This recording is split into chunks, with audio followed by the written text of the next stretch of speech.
Kia ora koutou. Murray and I are going to do a bit of a tag team effort here. So bear with us with the technology. This is the 21st century, so this is how it goes. I think, Murray, you are starting off and then pass on to me a little bit later. So over to you. Thank you, Moira. Kia ora koutou. What a great meeting this is. Okay, next slide, please, Moira. We'll get straight into it. We all know about the demographic changes and the aging population, etc. People are living longer, but what we also know is that we're seeing a dental transition in the population, where more and more people are taking at least some of their teeth into old age. And that's quite a difference from past decades where we had but for various reasons, most of them to do with social norms and lack of access to care, we had high rates of what we call edentulism, people having had all of their teeth out relatively early in the life course. And that was particularly common among women. So now we have this change where we've got a bit of a problem where people are coming into residential care with at least some of their own teeth. And we know that in the older population, it's quite rare for someone to have retained all of their teeth into old age. But there's a lot of variation in the teeth, the residual, what we call the residual dentition, what people have by the time they get to old age.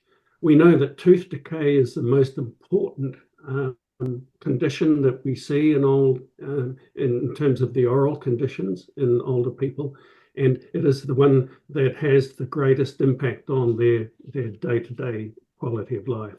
And dry mouth is also another important condition in that age group. And this is because most of the dry mouth, almost all of it that we see in older people is due to polypharmacy medications. And next slide, please, Moira. If we look at tooth decay rates as we go through life, I mean, in childhood, we have what we call the deciduous dentition, the baby teeth. They're not meant to last, and they're not designed to last, and they don't. They're replaced by the permanent dentition. And then if we look at the average person as they go through life, the annual, what we call the caries increment, is one new surface becoming affected every year in the average person. And that holds right through into old age until people go into residential care. And we know then that it then more than doubles. And if they also have dementia, you can more than double that again. Next slide, please, Moira. This is a summary of data from a cohort study conducted in Adelaide by our late colleague, Dr. Jane Chalmers, which shows quite clearly the difference in the caries increment, the average number of new surfaces that become affected by tooth decay every year. One surface per year among those in their own homes. In nursing homes, you can more than double that. And as I said, if they have dementia, you can more than double that. So what do these data actually look like? These are just pretty dry. This is a bar chart, for goodness sake. Those of you who are still awake looking at this bar chart will be wanting to know what these data actually mean when you look at people's mouths. So if we can have the next slide, please, Moira. Here's an example from Australia, and I'm grateful to my colleague Clive Rogers in Perth for giving me these pictures some years ago.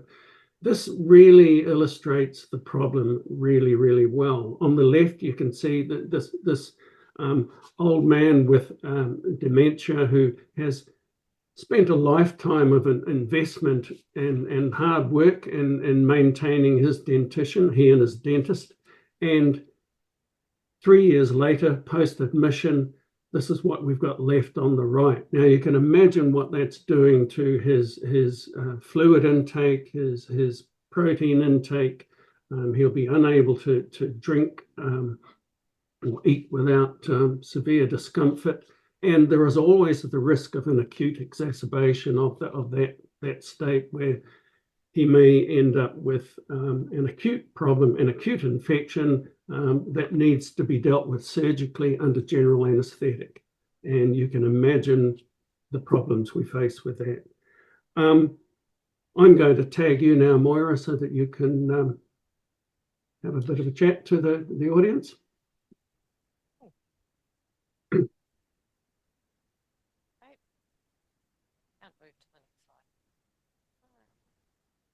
Have I broken it? Yeah, yes, you have. We're just going to leave that up there to reinforce the message. Yeah.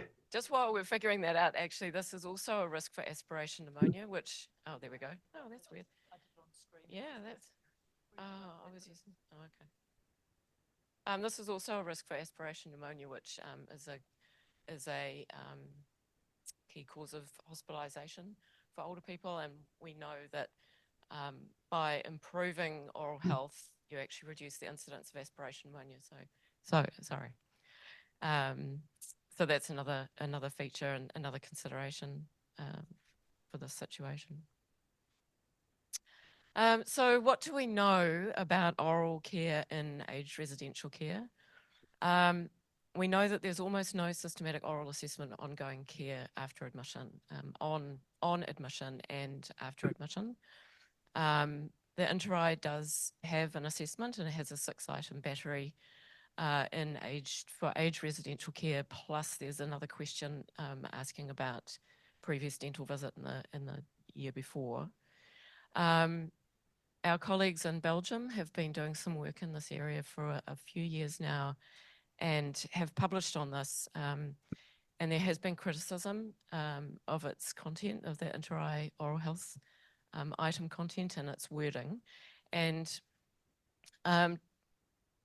we're thinking, so is there a better way of doing this? And our team have been working in that space for a wee while now over the last few years. But the ideal assessment tool should be simple enough to be used by untrained carers. So people who have not been, who are not oral health professionals. It should be able to facilitate appropriate referrals for care and identify issues that need to be referred on, to guide individualised oral care planning as well, and being adaptable to be able to do that. And of course needs to be valid and responsive. So one of the things that we wanted to do was to compare some approaches to assessing self-reported oral health with 3 important aspects of poor oral health in a sample, nationally representative sample of New Zealand older people in care homes. And so that's what we're going to report on today. We're using, it's a secondary analysis of the data from the New Zealand Older People's Oral Health Survey that was conducted in 2012 that Murray and I were involved in, and Nairi was an advisor.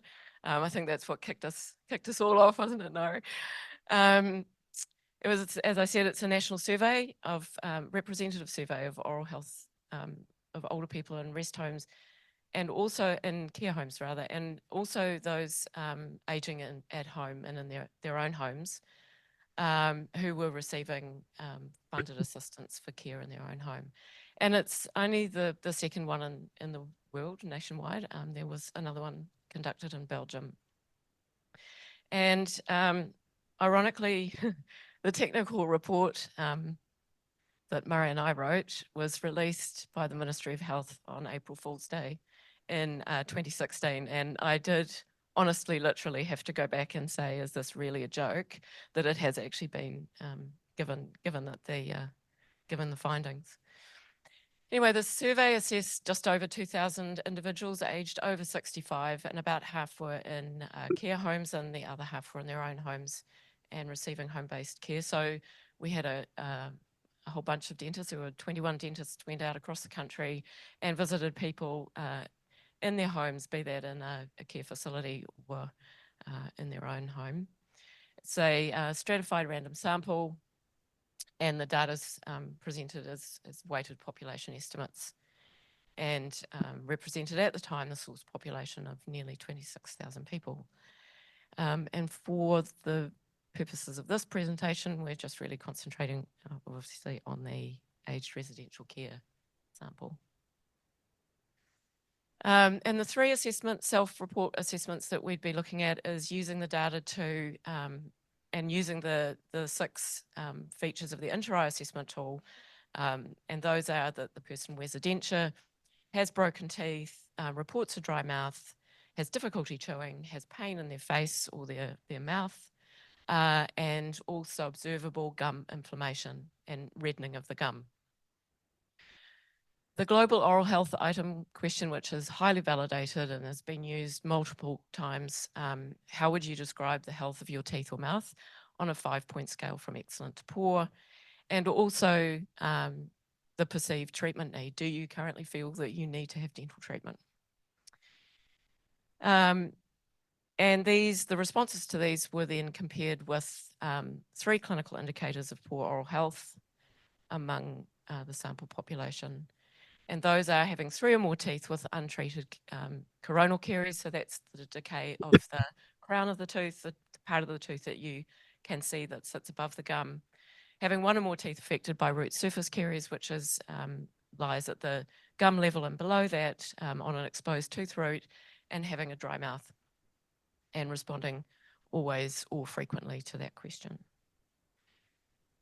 And I think I'm back to you, Murray. Thank you, Moira. We undertook the analyses in Starter or Stater. Apparently, I'm told that if you say tomato, it's Starter. If you say tomato, it's Stater. We modelled each of the 3 clinical conditions using, in turn, the InterRAI assessment tool data, Locker's global item, and that self-perceived oral treatment teeth question. And we adjusted for sex, age, ethnicity, socioeconomic status, and impairment. We obtained prevalence ratios using GLM with a modified Poisson approach. And then we compared the models for each of those, using each of those clinical conditions, using something called the Akaiki information criterion to see which of them gave us the lowest score, and so the best performance of the model. Excuse me, next slide. So this is the bivariate findings. If you have a look here, what we've got in the columns are the 3 clinical measures, if you like. Excuse me. And then in the rows, we've got in turn the InterRAI item count. So, and then Locker's responses to Locker's item, and then the self-perceived need. So with the InterRAI item count, you can see there that among those who had 0 of those when assessed, that only 8%, or say 1 in 12.5, had 3 or more teeth with decay, basically. If you had 1 of those InterRAI items checked off, it was 1 in 5 of those had 3 or more teeth with coronal decay. And you can see that there's a gradient, and almost the perfect ascending gradient there, whereby those who had 5 of those items checked off, 55, over half of those had 3 or more teeth with coronal caries. For the root caries, the gradient, there wasn't such a marked, well, the gradient was all over the place, basically, so it was a non-existent gradient. With xerostomia, the dry mouth, there was a very marked gradient. And you've got to bear in mind, too, that there is a dry mouth component to the InterRAI assessment as well. So, and that will come back to bite us when we look at the multivariate models. Looking at the Locker items, again, you can see pretty good gradients, a better gradient for the root caries and also for the dry mouth. And for the self-perceived need, the differences are actually not that great here. In fact, it's counterintuitive for the self-perceived need, where even though there's no statistically significant difference here, you've got about a quarter, just over a quarter of those who said they had no self-perceived need for treatment. A higher proportion of those than those who did express a need actually had 3 or more teeth with coronal decay. Next slide, please, Moira. Here we have the models for, first of all, for 3 or more decayed teeth. And so in the second column here, we've got the model with the InterRAI data. And you can see that there's a pretty good gradient there across those, just the count of the InterRAI items. Looking down to the next one, over to the next column where we use Locker's item, there is a good gradient there. There's some pretty wide confidence intervals on that estimate for the poor self-rated oral health. And then for perceived need for care, where we have no perceived need as the reference category, those who perceived the need for care had, excuse me, a higher risk for having 3 or more decayed teeth. If we go, if we look along the bottom at the AIC, you can see that it's actually lowest for the model with need and highest for the model with Locker's item. Next slide, please, Moira. We look at the root surface caries. There's not a lot going on there. The gradients are reasonably inconsistent, and root caries is a bit of a weird condition anyway. You've got to have an exposed root in order for it to occur, and it tends to be a later onset condition, a later onset version of tooth decay.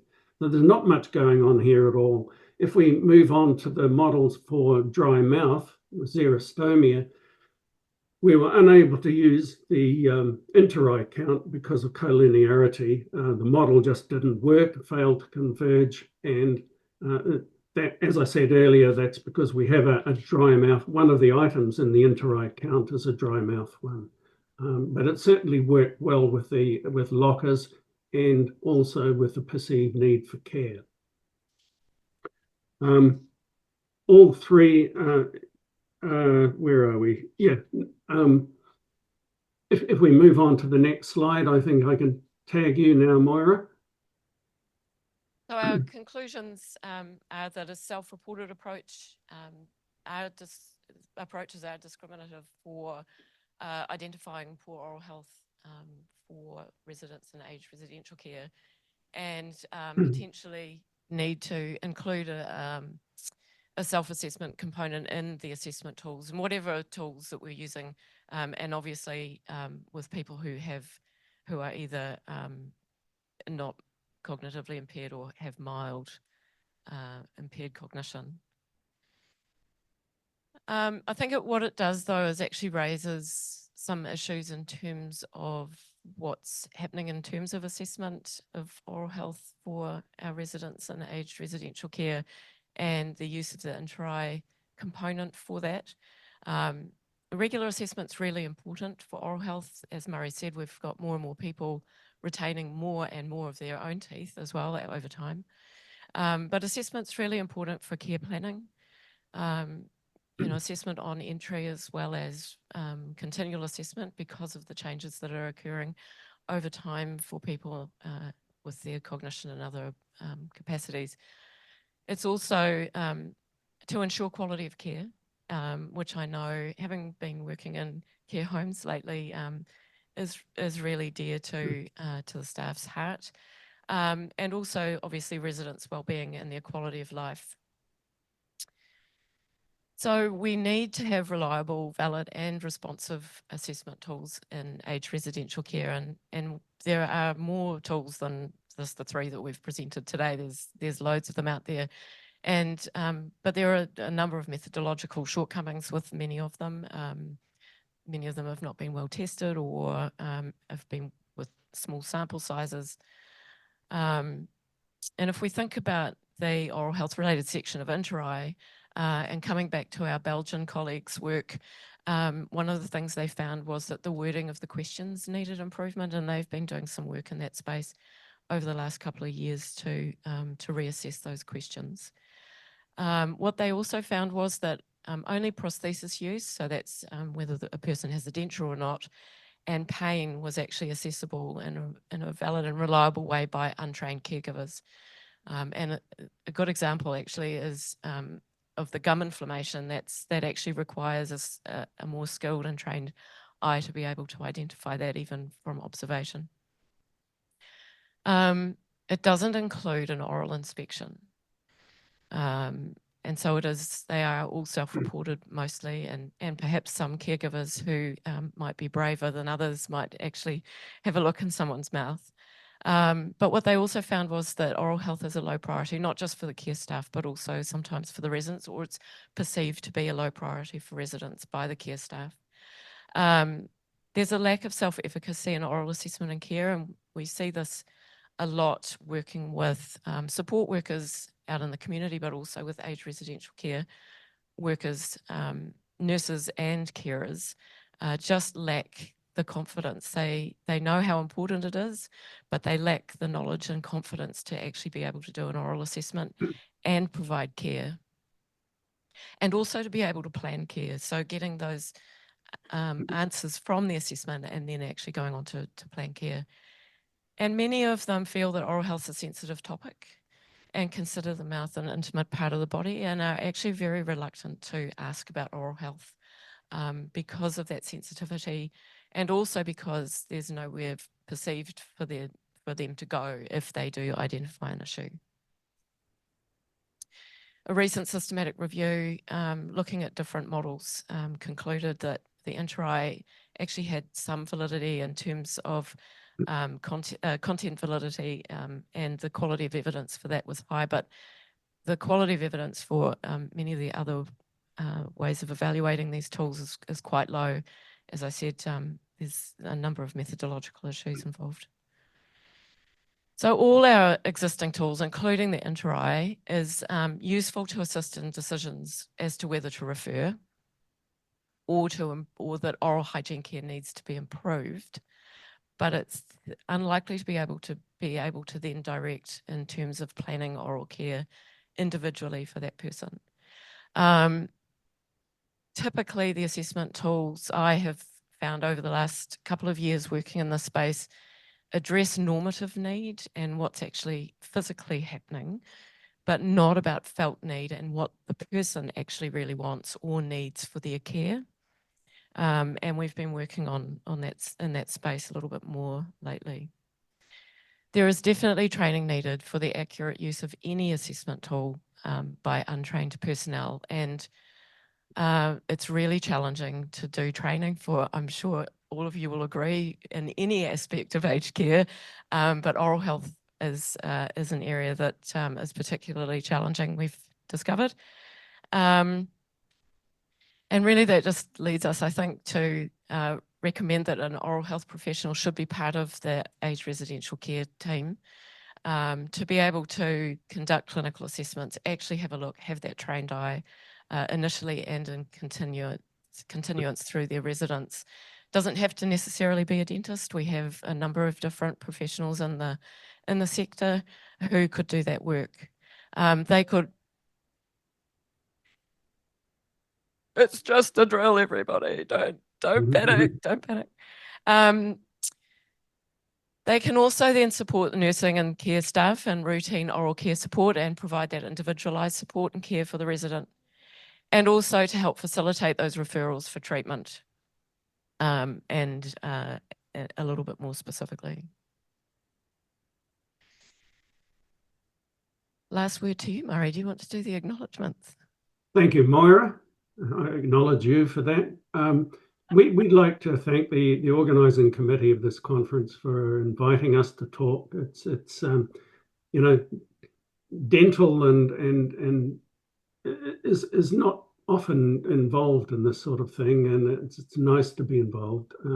We'd also like to thank the people involved in running what was a massive undertaking, that national survey. And we're very proud of that work and very proud of the work that these people did. And also the co-researchers on the work reported here. InterRAI continues to be our touchstone, our leader, and inspires us. And also for this particular bit of work, Alice Horncastle and Taylor Gould were final year dental students who undertook the work as their final year student elective research project, and they did very well, and they got a published paper out of it, and we're very pleased with them. So thank you for listening. Kia ora. Kia ora.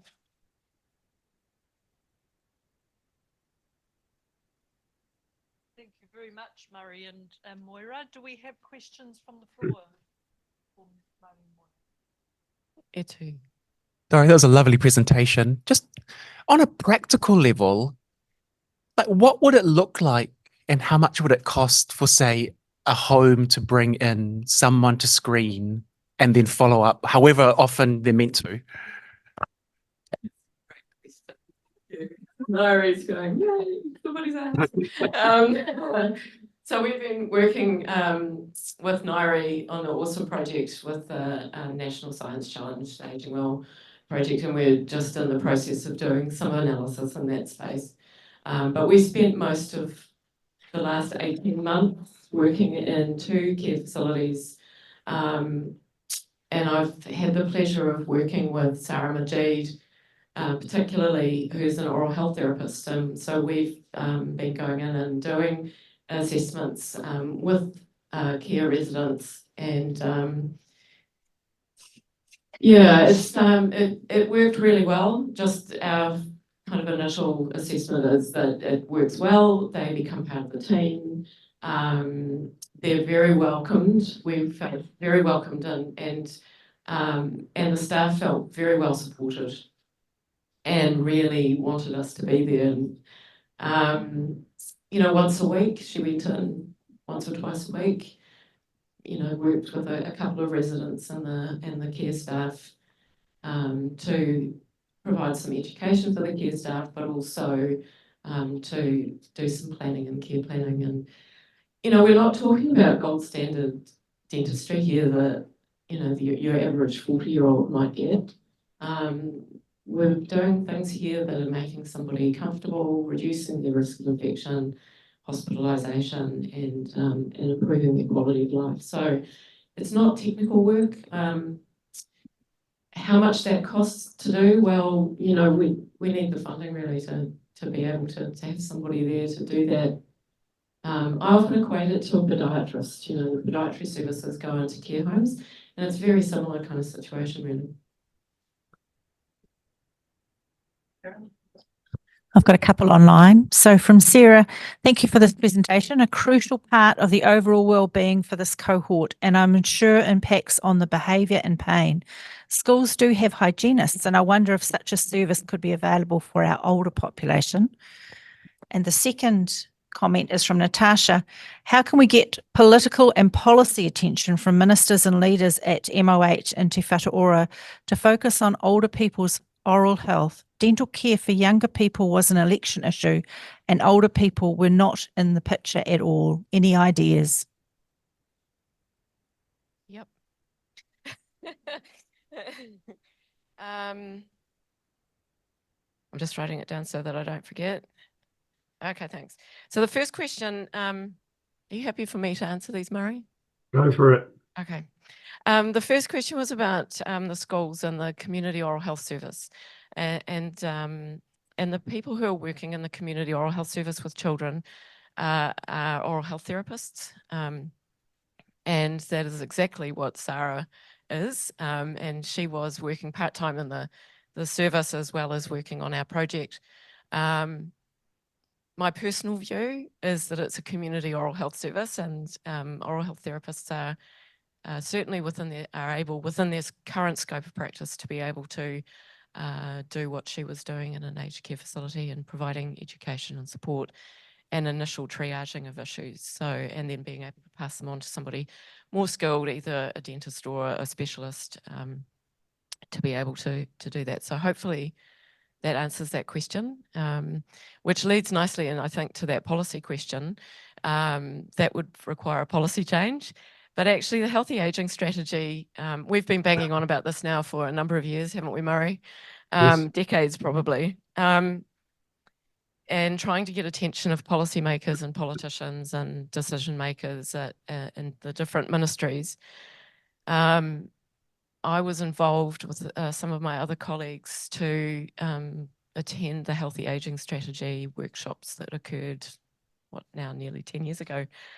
And we really just championed oral health and tried to do that. And we're quite surprised to find that there are actually 3 action points in the healthy aging strategy that we didn't know was going to happen. So there is a mandate for that. It is actually just getting the attention of the policymakers and decision makers. And I think until we have politicians who might have an older relative who ends up in hospital with aspiration pneumonia and potentially passes away, maybe that's the way to do it. But I firmly believe that, you know, they have to have some personal experience of whatever they're trying to do in terms of changing policy. But that's my personal view. Do you have anything to add, Murray? I think perhaps with what they're doing in the health area at the moment, the current regime are probably banking on not having so many old people around in the future. So we'll just see what happens. We're not cynics in any way, shape or form.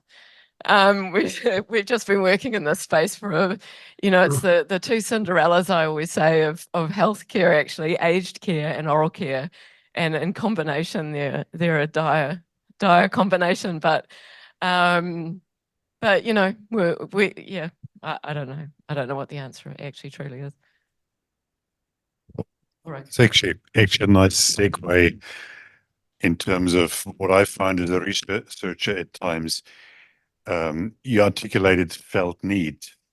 One of the issues in interpreting InterRAI data, for example, we don't have socioeconomic data.